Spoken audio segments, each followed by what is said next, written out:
right, we are in session 16. We're going to talk about King Saul and the witch at Endor. This is in 1 Samuel 28. Of course, it would take quite a bit of time to expand on all 25 verses, but many of you here know the story. George Lucas, Star Wars fame, the producer, director, when he wanted to find a place for the Ewoks in that moon in one of the Return of the Jedi movies, he found the word Endor here in 1 Samuel 28, and he used that to name that moon where the little Ewok creatures were. That's where he got the name, was from here. You guys know the story here in starting with verse 3 in 1 Samuel 28. Samuel, the prophet, dies. The Philistines were gathering around Saul, and he was afraid, verse 5 says. He went to inquire of the Lord, but notice this, the Lord didn't answer him, verse 6.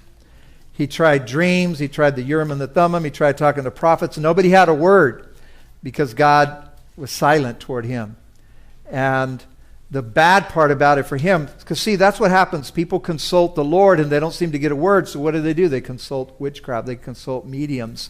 And that's what he did. He went to verse 7 there, and he went to go see a medium. The only problem is, and Saul was kicking himself for this, in his own foolishness and rebellion, he had kicked out all the mediums out of Israel. So he said, oh man, I'm hurt my chances now of hearing from the Lord. And so he goes and consults this medium. So rather than show up as Saul, he has to disguise himself, and so that the witch that he goes to see, this medium that he goes to see, doesn't know that it's him. And so when she gets there, Saul asks her to conduct a seance, verse 8, to bring up somebody from the dead. So we know that this medium was this witch. Verse 7 calls her a medium. She was going to conduct a seance, so we know that she was a necromancer because she's trying to bring somebody up from the dead.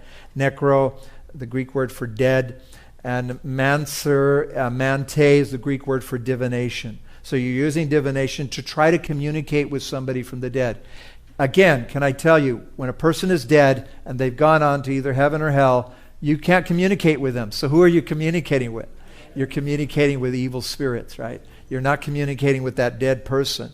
And so in this case, this is a very strange thing that happens here. I don't know the exact interpretation of everything. All I know is that this woman didn't even get into it. This woman didn't even start doing her seance. And all of a sudden, boom, just like that, Samuel shows up. The spirit comes up, and Samuel shows up. And so the woman says the woman saw Samuel, and she cried out with a loud voice.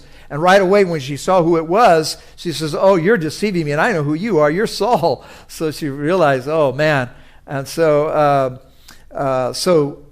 Saul then asked her, tell me what are you seeing? It seemed like Saul wasn't seeing what she was seeing. She was able to see it.